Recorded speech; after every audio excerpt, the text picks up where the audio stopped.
नमस्कार दोस्तों, daily news India 1.0 में आपका स्वागत है।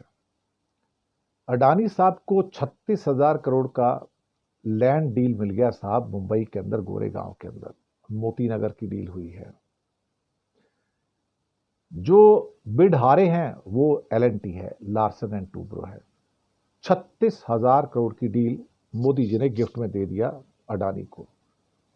आप कहोगे जब टेंडर निकले हैं, बोलियां लगी हैं, तो फिर ऐसे कैसे हो सकता है कि उस बोली के अंदर अडानी ही नंबर 1 पे आता है। धारावी की डील भी उनकी होगी थी। अब ये 36,000 करोड़ की डील, गोरेगांव की डील भी उनको मिली है। अब एक नई ट्रिक आई है सब मार्केट के अंदर।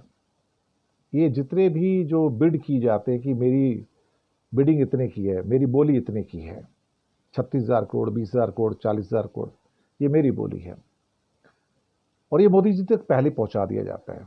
और उसके बाद में जो भी वहां पर लोग आते हैं, बाकी बिडिंग करने वाले, बोली करने वाले, उनसे पहले कह दिया जाता है तुम्हें बोली वो नहीं लगानी है जो अडानी ने लगाई है। यानी कि तुम उस बोली के पास भी नहीं आओगे और अडानी उसमें जीत जाएंगे आराम से।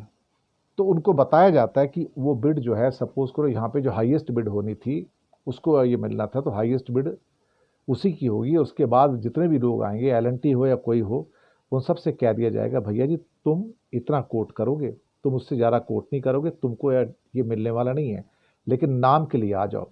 और एलएनटी इसी ढंग से धारावी भी हारी थी और ये गोरेगांव का 36,000 करोड़ का प्रोजेक्ट ये भी हारी है। एलएनटी को एश्योर किया जाता होगा मोदी सरकार के द्वारा कि हम आपको कोई और कॉन्ट्रैक्ट देंगे, बड़ा ब्रिज बनवा लेंगे, आपसे बड़ी सड़क बनवा लेंगे, आप चिंता मत करो, कोई और बड़ा प्रोजेक्ट दे देंगे, ये प्रोजेक्ट उसको दे दो, लेकिन दूसरा कोई प्रोजेक्ट होगा तो हम आपको दिलवा देंगे। ये अंदर खाते में ये सारी की सारी मांडवली यानी कि प्लानिंग चलती है। किसी में इतनी हिम्मत नहीं है कि भाई साहब जो अडानी साहब बिड कर रहे हैं उसके आसपास की बिड भी कर ले। यानी कि अगर जिताना अडानी को है तो बाकी जितने भी जो बिडर्स हैं, जो बोली लगाने वाले हैं, वो फेक बोली लगाने वाले हैं। ये ट्रिक अपनाई गई है इस समय। अब क्या कहा जाए, क्या कह सकते हैं। अगर पूरी राज सत्ता एक व्यक्ति को जिताने के लिए हर किस्म की बेईमानी पर उतर आए तो कोई भला क्या कर सकता है इस कलयुग में। कलयुग में जीतेगा कौन? कलयुग में राम तो जीतेंगे नहीं भैया, ना ही कृष्ण जीतेंगे, ना बुद्ध और महावीर जीतने वाले हैं, ना नानक जीतने वाले हैं। कलयुग में तो जीतेगा कंस, रावण, दुर्योधन, धृतराष्ट्र। इनकी विजय पक्की है साहब। इनके सामने तो राम भी हारेगा, इनके सामने कृष्ण भी हारेगा, इनके सामने पांडव भी हारेंगे, इनके सामने कोई नहीं जीतेगा साहब। कलयुग के अंदर देवता हारेंगे, सच्चे और सीधे हारेंगे और बेईमानों की होगी बल्ले बल्ले। राज सत्ता में बैठे बेईमानों की भी और बिजनेस में भी बैठे बेईमानों की भी।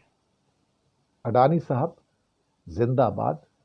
हिंदुस्तान का हर बड़ा कॉन्ट्रैक्ट 20,000, 30,000 करोड़, 40,000 करोड़, 50,000 करोड़ सब अडानी के नाम पे है। किसी की हिम्मत नहीं जो उसके आसपास आके बोली लगा के अडानी को बोली में से बाहर कर दे, क्योंकि उसके ऊपर तो मोदी का साया है ना। अगर मोदी का साया है तो अडानी कैसे नहीं जीतेगा। पर कभी कभी यही होता है कि इंसान जिसे हमेशा जीत की आदत पड़ जाती है, एक दिन फिर वो आकाश में गुम हो जाता है, धूमकेतु की तरह गायब हो जाता है। प्रकृति का नियम है, उससे कोई नहीं जीतता। शुक्रिया आपका।